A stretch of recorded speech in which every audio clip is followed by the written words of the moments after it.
All right, so here we are, the 750 mile report on the 2020 Silverado Duramax. This is the RST truck.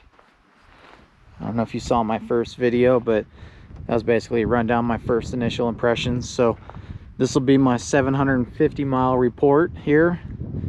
We're just under 750 miles on it, but I can give a rundown on my fuel mileage, what I've done to the truck so far, and just basic thoughts of it. So here we go, let's get to it. I think most people want to know about the mileage, so I'll show what I got going on here. So we're on tank number 2 technically, so I filled it up one time. Pretty happy with the mileage so far. Right now that's my best 50 mile. I don't know, let's scroll through, let's see what the other distances are. My best 400 mile was 23.5.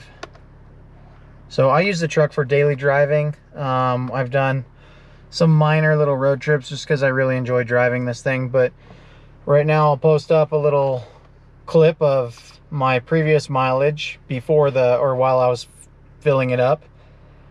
So we're at 739 miles right now. Let's go down here to current gas situation, current fuel situation. So I've got 258.2 miles on this tank, and we're not at halfway, so that's pretty good. I'm happy with that. So overall, I would say the mileage is a huge benefit. It's living up to what I expected, which is roughly around 25 is what I'd like to see mixed. That would be fantastic, and currently we're doing that. Now this is all with a mixed driving. I drive roughly 10 miles a day each way, so 20 miles a day. I'll eat lunch in my truck with it idling as well, so I know that doesn't help fuel mileage. But yeah, that's the fuel report. I have gone through one regen in this, and I verified it with the scan tool. It was pretty basic on the regen.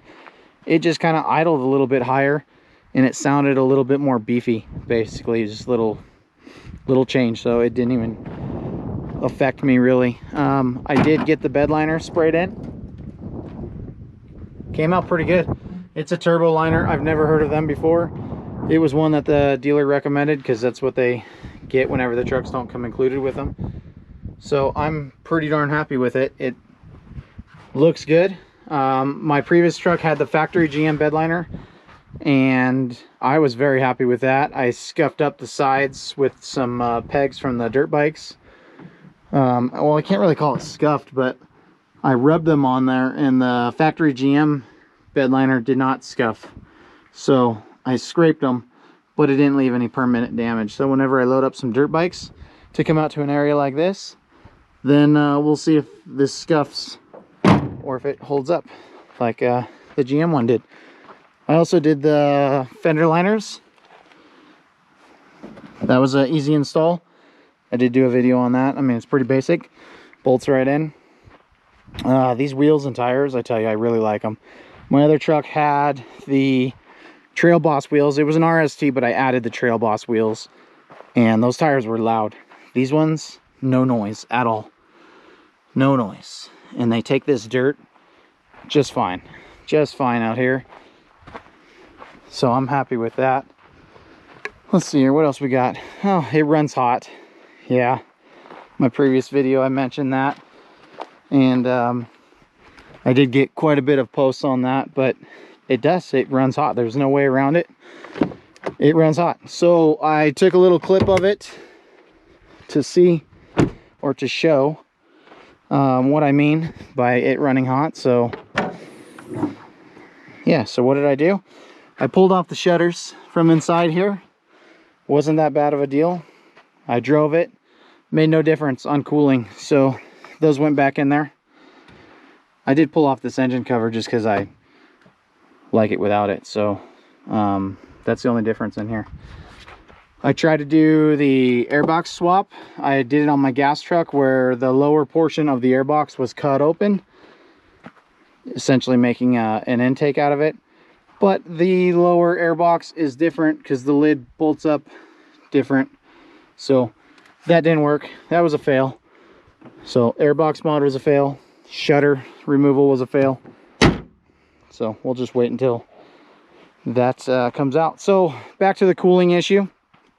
It's not really an issue, I guess. I took it into the dealer and they did a technical assistance case on it just to see what GM had to say, and they said yes, these vehicles have a wide range of temperature sweep. So that's what it is. It doesn't hurt it at all, and that's it. So while I don't like it because it makes me uncomfortable, it's the way the system was designed. So we're gonna go with that. I tow in the middle of October, so I'll give my tow report on how the temperatures were at that point in time. But yeah. Oh, I also got the windows tinted and the windshield. Windshield's nice. It's very nice. Keeps it nice and cool in there. But yeah, so that's the rundown. That's the 750 mile update on the truck. I absolutely love this thing. I have a 20 Camaro ZL1 1LE that I also get to drive, and for daily and most of the everything else, I prefer driving this truck. I absolutely love my Camaro, but this diesel, I love this diesel. It's just so easy. It has such nice torque right off the bat. It's great for everything. Fits people. People are happy because they get to sit back there. There's tons of room. Tons of room for everything. Absolutely love the truck. That's my 750 mile report. I love it. I mean, I wouldn't trade it for anything else right now. I would love to see that coolant temperature to go down at least just a little bit. I know I'm stuck on the coolant temperature, but it's what I see on my gauge, man. It's what I see. So that's it. I still recommend one of these trucks to anyone and everyone. Get these 20-inch wheels with these Bridgestone tires. They work fantastic. I'm out here playing around a little bit. I don't know, maybe I'll get some video of some goofing off, but maybe not. We'll see. We'll see. But that's it. Hope you've got one of these trucks by now. If not, and you're thinking about it, definitely go get one. It's totally worth it. I love this thing. I want to take it everywhere. Fantastic fuel mileage as expected. It's awesome. That's it. So yeah, go buy yourself one of these little LM2 Duramaxes, and maybe next time I'll have my new custom plate that I ordered. So go ahead and guess what I got. It's for Duramax. It's cool. All right, till then, talk to you later.